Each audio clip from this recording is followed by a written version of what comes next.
Começa agora o Direito Conectado, o podcast do ABFF. Aqui a gente traduz o direito para que ele se conecte de verdade com a sua vida. Hoje o episódio é especial. A gente não vai falar só de leis. A vida de uma mulher é feita de muitas decisões importantes. Carreira, família, filhos, cuidado com os pais, organização financeira.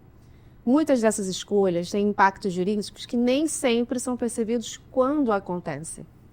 Hoje reunimos as sócias no escritório, Renata, Tainara, Luciana e eu, para uma conversa sobre isso, cada uma com sua história, sua experiência e seu olhar sobre como o direito se conecta com a vida real das mulheres.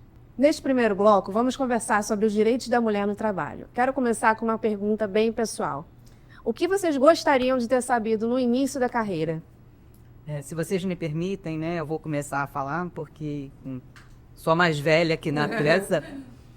É o mais experiente. É o mais experiente. Tudo bem. E sou de uma geração, né, em que a discussão do feminismo, principalmente dos impactos até, né, do machismo no ambiente do trabalho, não eram tão em voga como são hoje, né? Então, assim, eu sou de uma geração em que a gente não ouvia muito falar sobre isso, né? Dos efeitos ruins, né? Que esse ambiente, que é essencialmente machista, causam, né? No nosso dia a dia. Eu comecei minha carreira num ambiente ainda mais machista ainda, né? Que eu vinha de uma empresa, de uma multinacional, que era do ramo de auditoria, né? Então, formada basicamente, na época, acho que 90%, 80%, enfim, não tenho estatística, mas um número muito mais relevante de homens em comparação com as mulheres. Então, o que eu queria realmente, né, ter sabido antes de começar, né? O quanto as questões que são essenciais para uma mulher impactam no desenvolvimento da sua carreira, né? Eu decidi ter filho cedo, comparado com muitas mulheres da minha geração, que têm filhos, a maior parte depois dos 30, né?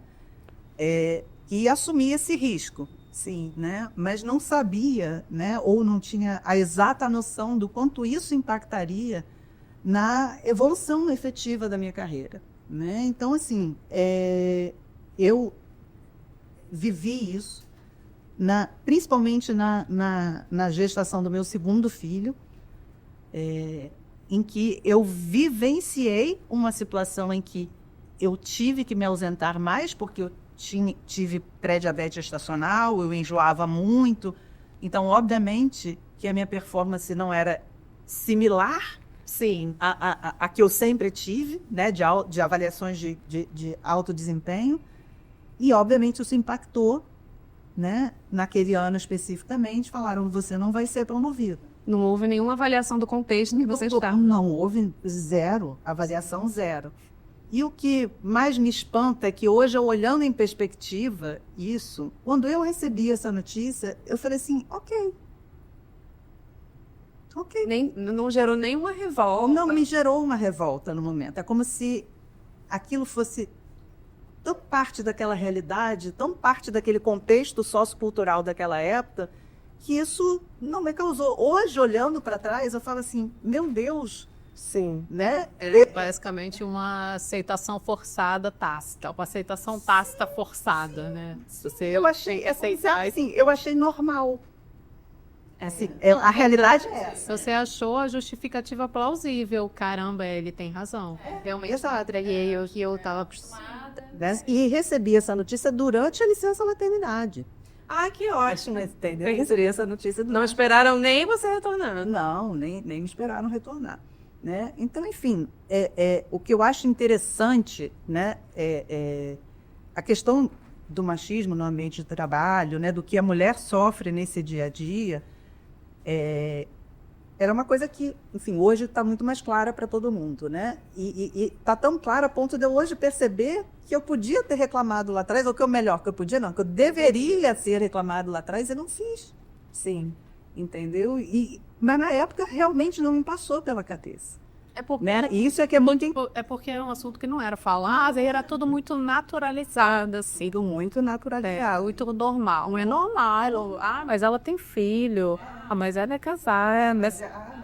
Mas tá passando mal, tratou pra caramba. Exatamente. Então, enfim, isso sem contar, assim, por exemplo, eu lembro de uma vez que eu estava fazendo um exame, que é aquele exame de curva glicêmica, que todo mundo sabe que é um exame horroroso de se fazer. Não, elas não sabem. A Bilma fez recentemente, eu sei que demora, Na né? memória, é um exame que demora muito, você bebe um líquido muito puro açúcar. E eu estava na mesma época sentindo enjoo, assim, mas era muito enjoo, não era pouco enjoo. Tá? E eu fazendo o exame de curva glicêmica e o chefe ligando e falando comigo, porque o projeto X, o projeto Y, enfim, as N situações que agora eu não vou me lembrar qual, eu falava assim, pelo amor de Deus, eu não posso falar, porque se eu vomitar aqui, eu vou ter que fazer tudo isso de novo, eu não quero passar por isso, pelo amor de Deus. Quer dizer, e eram situações que eles sabiam, não era uma coisa escondida, eu sempre fui muito responsável, não era uma questão né, de ausência de comunicação, que tipo, eu simplesmente subi, não era isso. Sim. Né? Então, assim, Só não respeitar. só não respeitavam mesmo, mas o que eu acho interessante, né, assim, eu acho que de tudo que eu queria realmente passar aqui é a evolução que eu tive, né, por toda essa mudança, né, que a sociedade vem passando, por toda a mudança que a gente passou a falar sobre o direito da mulher, Sim. né, o quanto eu consegui evoluir, o quanto eu consegui ver, né, enxergar agora o quão inocente, o quão passiva eu fui naquela É situação. porque o machismo estrutural, ele não vem apenas dos homens, ele está na estrutura da sociedade, né? Então a gente se acostuma com essa condição. E a Renata passou por um problema com a maternidade também, né? Da gestação do segundo filho dela. Assim, eu acho que a gente passa por isso na vida toda, né? Não é só na carreira, tudo reflete. Eu acho que eu queria saber naquela época que as nossas escolhas teriam consequências, muitas consequências, porque assim, para o homem é tudo muito fácil, entendeu? É tipo uma cartilha, né? Ele cresce, ele trabalha, ele sustenta a família. E aí muda de emprego, e a mulher não. A mulher tem escolhas para fazer, sempre tem escolhas, né? Então, assim, aí você começa... Eu comecei a estudar, trabalhar muito cedo, faculdade. E aí eu, caramba, eu tenho 25 anos, meu Deus, vou casar, vou ter filho, vou ficar velha. Não, vou estudar. E comecei a estudar, já trabalhando e saindo de casa às 5 horas da manhã, voltando para casa às 11 horas da noite.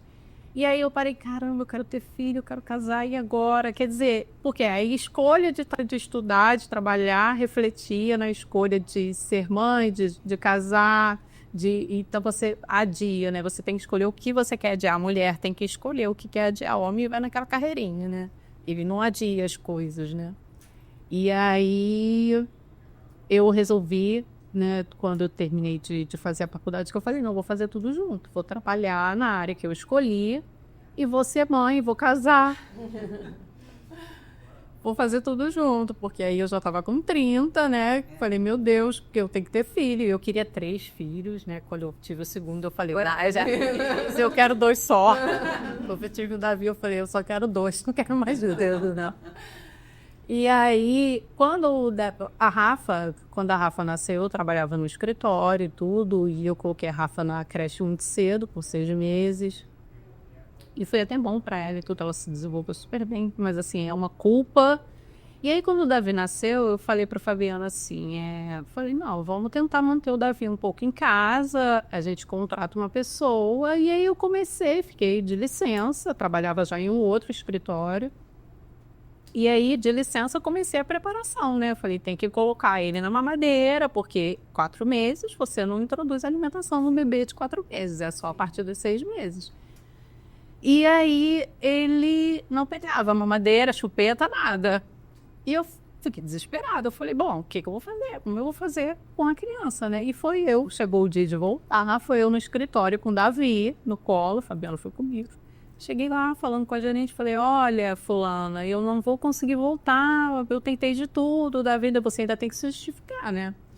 Davi não pega mamadeira, não pega chupeta, eu não sei o que fazer, eu acho que a gente poderia ajustar um home office, alguma coisa lá. Não tem como. Ou você volta, ou infelizmente.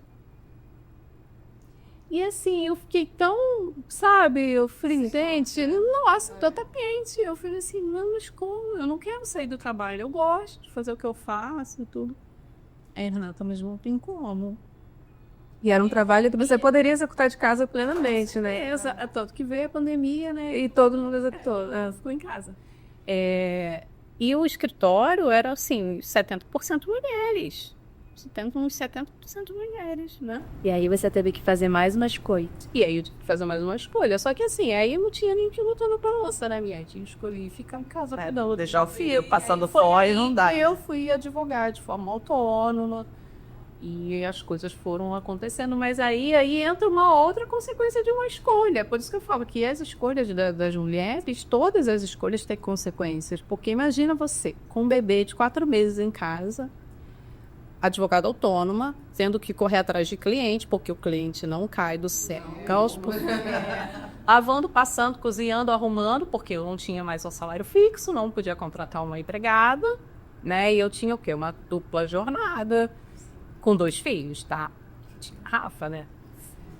Não morri, tô aqui. Mas é muito pesado. Você não sabe que... Eu fiz a escolha a inversa de vocês, né? Eu escolhi seguir com a minha carreira e não engravidar, né? Eu já tô com 36 anos, já tô casada, vai fazer 13 anos e essa decisão tá batendo na porta, né? Porque já com 36 já não dá para adiar muito.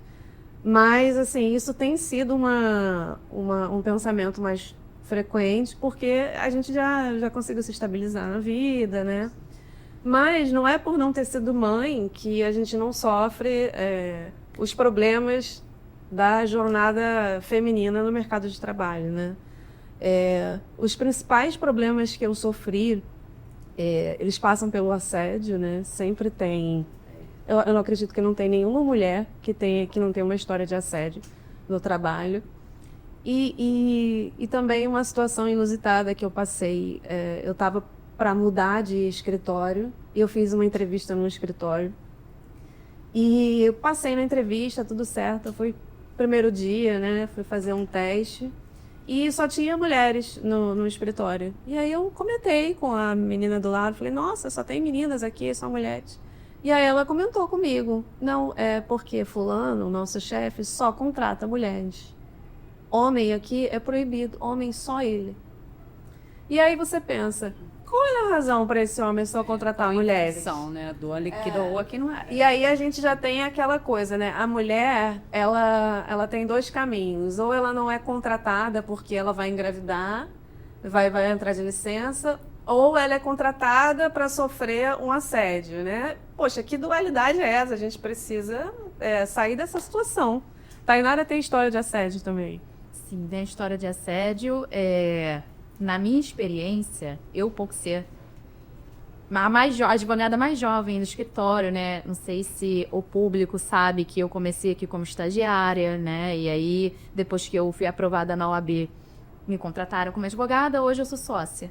E eu, por ser uma mulher, né? Eu trabalhava com o Mauro, que é o nosso sócio, era advogada subordinada a ele na época, né, diretamente ligada a ele, e eu era muito jovem, né? Dizem ainda que eu tenho um gostinho de pessoa mais jovem. Você é minha filha. Achando que eu sou filha da Luciana e tudo mais. E o que eu não sabia, que eu gostaria que tivessem me contado naquela época, em que eu era uma jovem advogada formada, cheia de expectativas de mudar o mundo, sonhos, né? Aquela coisa toda que a gente sai da faculdade, é que não importa o quão qualificado você seja, sempre vai haver, vai ser comum que homens te descredibilizem. Descredibilizem a sua fala pelo simples fato de ser mulher e por ser mais jovem também. Então, era muito comum para mim eu atender um cliente, né, explicar toda a situação, dar um parecer completo, robusto, com fundamentação, e o cliente querer que o Mauro, na época, ratificasse aquilo que eu estava dizendo. né? E os que se aproximavam, né? Muitos deles se aproximavam com outro intuito, né?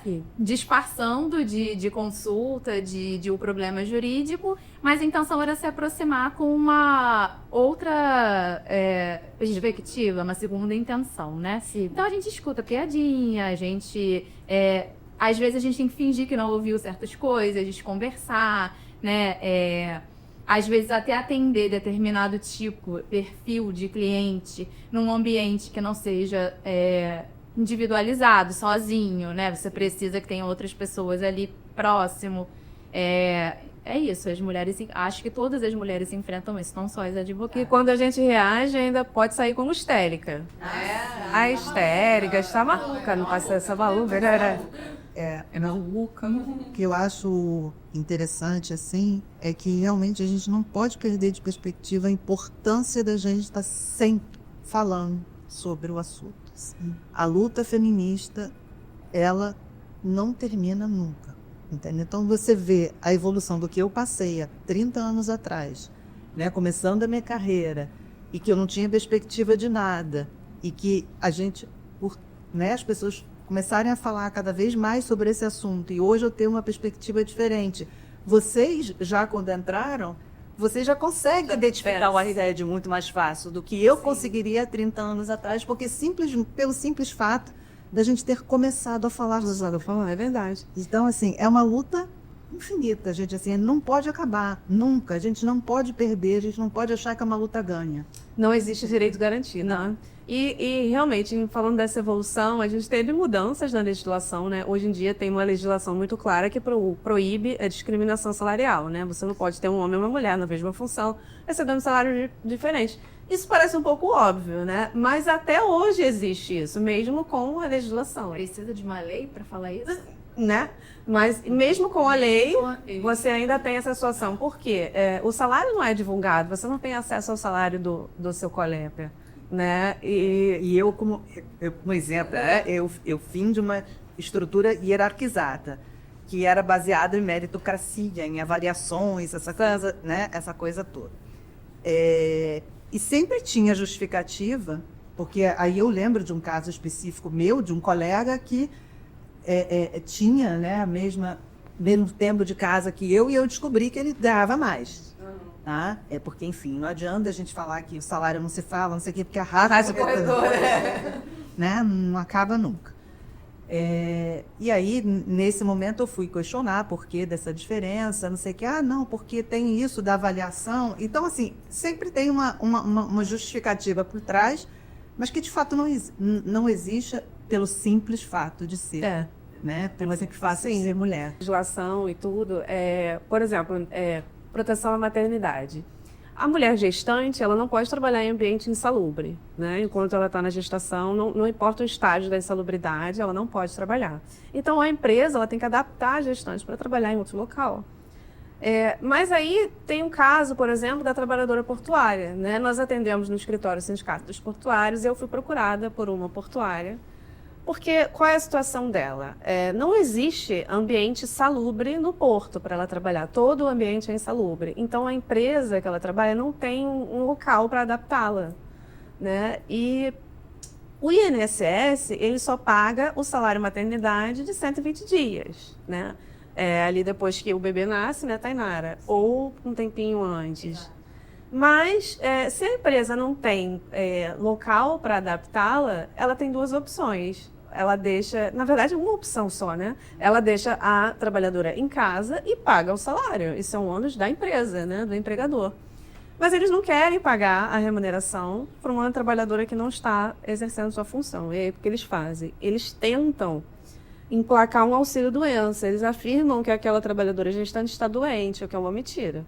Né? Ela está saudável. Desde quando gravidez é doença? Não é. E chega no INSS, ela vai passar por uma perícia, não tem a comprovação da incapacidade para o trabalho, obviamente o benefício vai ser negado e essa pessoa vai ficar no limbo. Ela fica no limbo, aí o que ela tem que fazer? Tem que procurar um advogado ou o sindicato da categoria, vai ter que entrar com uma ação para poder receber. Mas aí, enquanto... todo mundo sabe aqui que a ação judicial demora. E aí, enquanto ela não consegue receber, o que ela faz para sobreviver? Gestante. Como que faz? Já tem uma carga emocional aí por trás disso, disso lá. Exatamente. Antes passando por tudo isso. Então, essa questão previdenciária, proteção à maternidade, ela já começa desde a gestação. E aí ela vai evoluindo, né, Tainara? A mulher, que é mãe, que muitas vezes decide ser dona de casa, e aí para de contribuir. Como é que fica a vida dela? Muitas mulheres, elas abrem mão, né, da sua profissão, da sua carreira para cuidar dos filhos. É uma opção, é uma escolha, como a Renata colocou, né? As mulheres têm que fazer escolhas.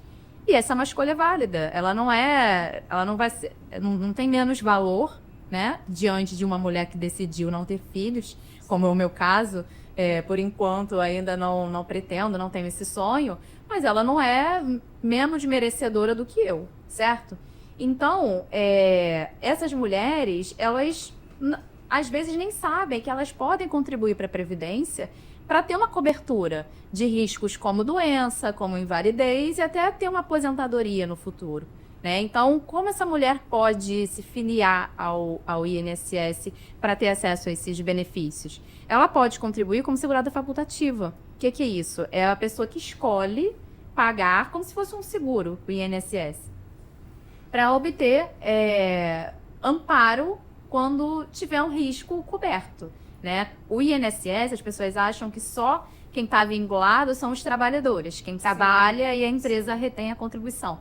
Mas há essa possibilidade de pessoas que não têm renda, que não trabalham, escolherem pagar uma contribuição para ter cobertura nesses riscos. Ela não trabalha fora, mas ela trabalha muito em casa, né? Inclusive, essa é uma das justificativas, né? Por trás dessa diferença, por exemplo, de idade, né? Que a mulher, o limite de idade, a mulher é mais cedo. Ainda aposenta mais cedo do que o homem, mas aparentemente as reformas estão fazendo de uma forma que essas idades sejam mais aproximadas, né? Hoje a mulher se aposenta com 62, antes era 60, e o homem com 65. Eu até li recentemente, né, que existem alguns projetos caminhando no Congresso para acabar com essa diferença, né, de idade, né? O que é uma Vacina, né? Igualar. Porque assim, enfim, eu não sou previdenciarista, também não nem estatística, né, para estudar, sim, mas eu vivo na pele o que é você deu o terceiro turno, né? Sim. Aquela carga mental que a mulher tem de estar o tempo inteiro pensando no papel higiênico que está faltando, né, no cardápio do dia seguinte que você tem que pensar. E é uma carga invisível, porque ninguém valoriza. É uma carga invisível. Até que o papel higiênico acabe, ninguém valoriza isso lá no banheiro. As Exatamente. mulheres não cuidam só dos filhos, né? As que são casadas cuidam dos maridos, mas tem mulheres que cuidam dos pais, né? Que cuidam Da de outras- sogra. de outras pessoas da família. Então, Isso tem uma diferença, gente, assim, absurda, né? E eu agora, já com quase 53 anos, começo a sentir efetivamente o peso da idade, né? Então, é cansativo, sabe? E não levar isso em consideração é um absurdo. É mais uma luta aí para a gente botar na pauta de reivindicações para não deixar acontecer. Aconteceu um fato engraçado lá em casa essa semana que eu pedi alguma coisa pra Rafa, não me lembro o que, e aí eu falei assim, filha, faz não sei o que pra mamãe, não lembro. E ela, por que eu tenho que... Aí falou, né, não me lembro, tô tentando lembrar, não consigo. Aí eu falei assim, né, por que eu tenho que cozinhar? Por que eu tenho que lavar roupa? Por que eu tenho que arrumar a casa? Por que eu tenho que acordar às 6 horas da manhã pra colocar vocês pra escola? Fazer o lanche? Aí ela ficou assim me olhando, sabe? Vou lá, mamãe. E se você parar para listar as coisas que nós mulheres fazemos, não precisa, gente. Luciana, vamos falar um pouco também do crescimento da mulher no mercado de trabalho, né? Porque essa dupla jornada é evidente, a nossa carga mental em casa, tudo mais, mas a gente tem visto que a mulher está crescendo muito no mundo do empreendedorismo, né? E no mercado de trabalho, no geral, isso traz uma discussão, né, sobre autonomia financeira, organização tributária. O que a gente pode tirar disso? Assim, que é interessante, né, de toda essa jornada que a gente vem percorrendo aí esses anos todos, é que pela primeira vez, né, na história, a gente começou a discutir a influência da tributação na realidade da mulher. Com essa reforma tributária, essa é a primeira vez que isso é incluído no texto constitucional, que a tributação agora também tem que ser avaliada sob a perspectiva de gênero. Nossa, surpreendente, né? Isso foi uma luta de um movimento feminista, de advogadas tributaristas, que finalmente conseguiu incluir isso na Constituição, porque efetivamente existem questões muito peculiares em relação à mulher que a gente também não discutia, né? Eu mesma, quando conheci o movimento e fui estudar sobre essas questões, me deparei com situações assim absurdas. Por exemplo, uma situação ligada até ao direito de família, né? Que a pensão que a mulher recebe eventualmente, né? Depois de um divórcio, era dedutível para o homem e a mulher tinha que tributar. Tributar, é verdade. Entendeu? Então, assim, era um absurdo que foi recentemente corrigido pelo STF.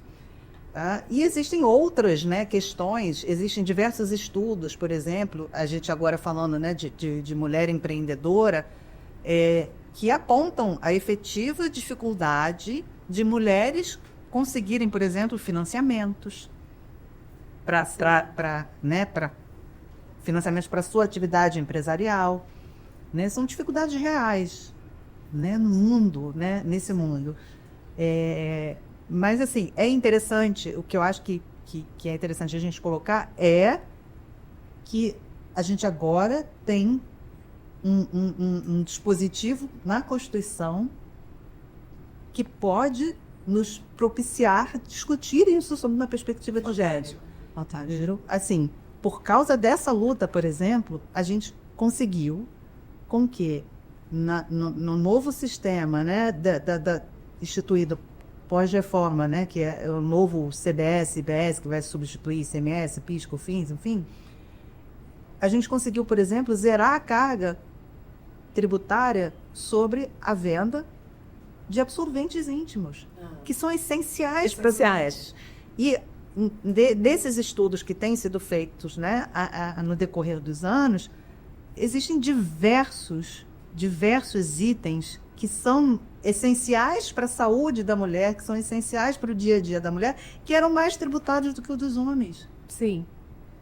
Essa questão do absorvente é até interessante, porque um absorvente ele é livre em qualquer banheiro, né? Sim. Porque os homens também usam. Se eles usassem absorvente, os absorventes também seriam livres dos banheiros, né? Mas, enfim, é interessante que agora, finalmente, a gente está discutindo isso, levando a perspectiva de gênero na discussão da carga tributária, efetivamente, da forma como a tributação é colocada, mas a jornada, o caminho ainda é longo, a gente ainda tem que brigar muito para que as condições sejam iguais e que a mulher empreendedora consiga efetivamente ter condições similares, né? Que permita que as mulheres efetivamente possam contribuir de forma, assim, se ela quer empreender, que ela possa empreender e que ela não seja impedida ou não tenha mais dificuldade, que impedida obviamente ela não é, mas que ela não tenha mais dificuldades pelo simples fato de ser mulher. Pegando esse gancho sobre pensão que a Luciana falou, Renata, teve um julgamento recente no STJ sobre essa questão de pensão alimentícia, sobre a questão de perspectiva de gênero. Houve uma situação dessa aí, não? E em 2021, né, o CNJ fez o protocolo de julgamento sobre perspectiva de gênero. É de 2021, mas é atemporal. E os juízes e a justiça tem que julgar, né, quando tem um processo onde o polo é uma mulher e um homem, que ele precisa julgar o processo sob a perspectiva de gênero. A gente teve uma decisão onde tinha uma esposa pedindo pensão. Por quê? Se dedicou a vida toda à família, marido, filhos, e o marido foi lá e pediu divórcio. Sim. Né? O que preenche na vida da mulher, no currículo de uma mulher, essa lacuna de 20 anos cuidando do marido, da casa, do filho? Quando você vai fazer uma entrevista, o que eles pedem? Experiência. Como você vai explicar que você tem uma experiência doméstica? Como você vai voltar para o mercado de trabalho, né, desatualizada? E aí,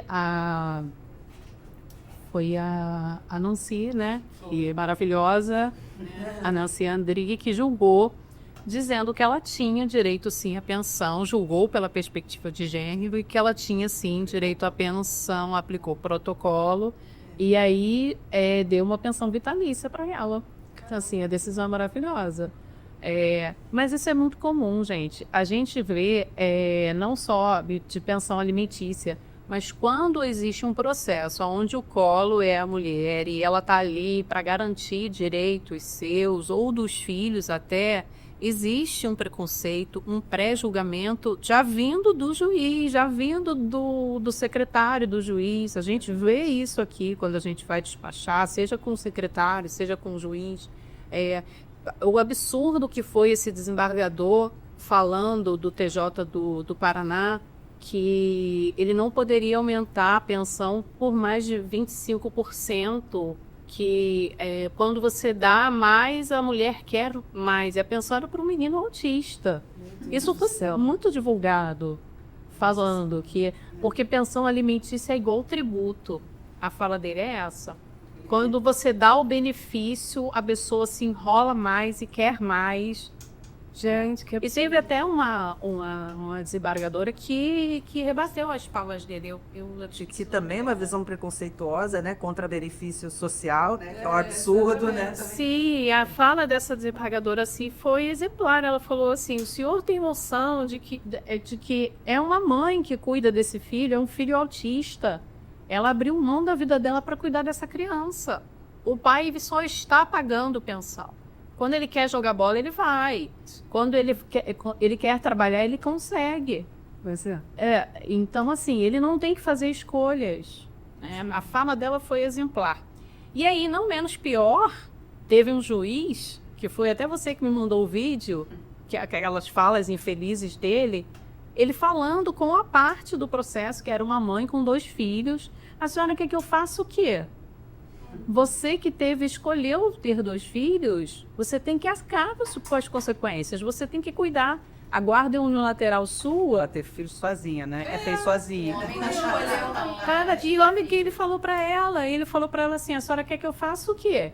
Daqui a pouco você arruma um cara de 3 metros que vai morar na sua casa e o banana vai ficar pagando pensão. Nossa Senhora. Sim, aí para você ver que assim, é só pelo fato da mulher estar naquele polo daquele processo, buscando seus direitos, ou buscando os direitos do filho, porque assim, isso já é um absurdo, porque o pai que não dá assistência para o seu filho, que é necessário a mulher ir até a justiça para buscar a pensão alimentícia. Eu vou contar um caso aqui que assim, me revoltou, porque eu faço direito de família, eu tomo um caso para mim e acabou, né? Eu fui fazer uma audiência que ele falou assim, eu só posso contribuir com R$300. E era conciliador, não era juiz. Eu só posso contribuir com R$300. Ele estava de reserva, blusa reserva, marca. O tênis dele era um Nike, aquele Nike com mola e tudo que deve ser, né? Não é barato. Eu bem observei, né? E ele falou que podia contribuir com R$300. E o conciliador virou pra gente e falou assim, doutora, vai aceitar? Eu acho melhor a senhora aceitar, porque eu não vejo muita perspectiva para frente nesse processo, não. Caramba. Gente, eu olhei para o conciliador. Eu falei assim, engraçado, né? Você pode contribuir com R$300. E se ela não puder nem contribuir com R$300? A sua filha vai passar fome? Porque ela não tem escolha. Sim. Ela não tem escolha. Ela não tem escolha de chegar para a filha dela e falar assim, eu só posso contribuir com R$300. Ou eu não posso contribuir. Não, ela vai dar um jeito. Ela vai dar um jeito. E ela contribui com a vida dela. Ela dedica a vida dela aos cuidados, com a visão também. Ainda que ela não tenha o o dinheiro, né, ela trabalhe, ela tá abrindo mão da vida dela para cuidar de uma criança. Sim. E aí, eu vou trazer um pouco da minha experiência com essa questão de pensão alimentícia, sem querer entrar em muitos assuntos polêmicos, mas o aborto ainda é criminalizado, mas o abandono afetivo paterno, que é similar ao aborto, né, masculino, isso é totalmente aceito. Então, assim, eu passei numa situação, porque meu pai me pagava pensão alimentícia, mas nunca teve uma relação familiar comigo, uma relação afetiva, nem nada do tipo. E ele pagava R$300 de pensão, sei lá quanto, e achava que ainda era um absurdo.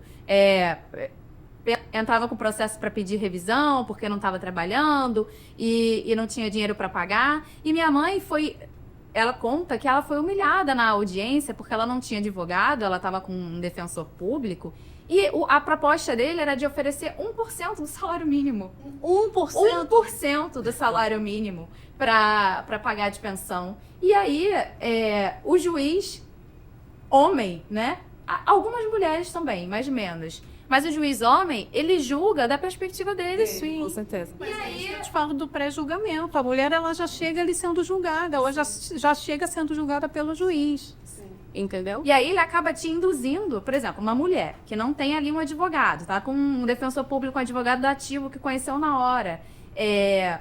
Ela se sente amedrontada, ela se sente coagida, ela tá ali diante Situação de de uma vulnerabilidade Nesse total.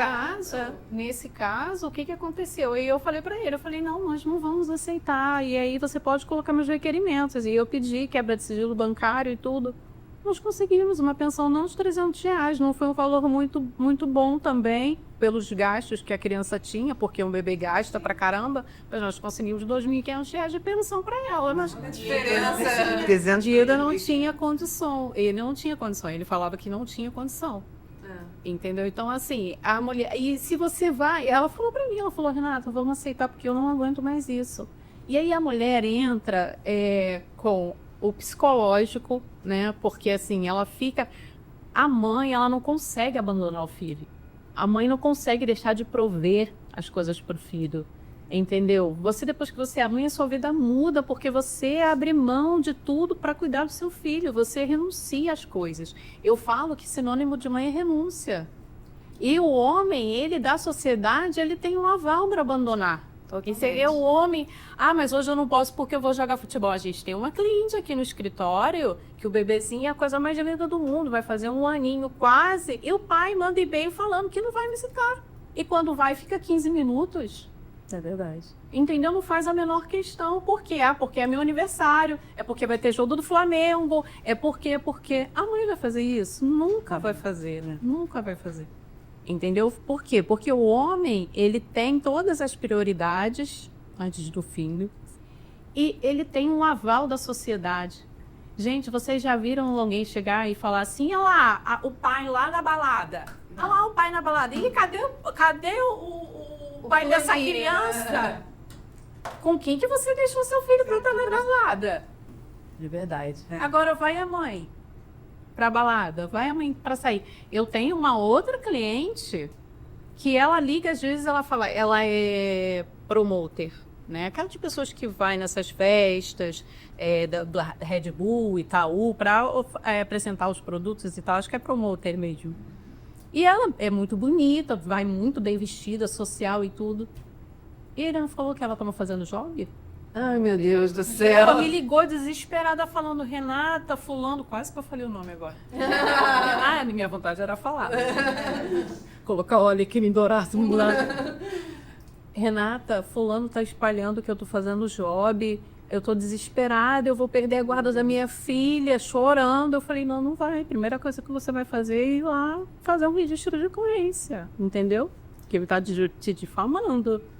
E assim, alguém ia falar que o homem está fazendo job? Jamais. Não, jamais. Né? Que deixou a filha em casa, a filha dela tem quase 15 anos. Você não pode deixar um adolescente menor de 14 anos sozinho, mas a partir de 14 anos você pode deixar para trabalhar e tudo, né?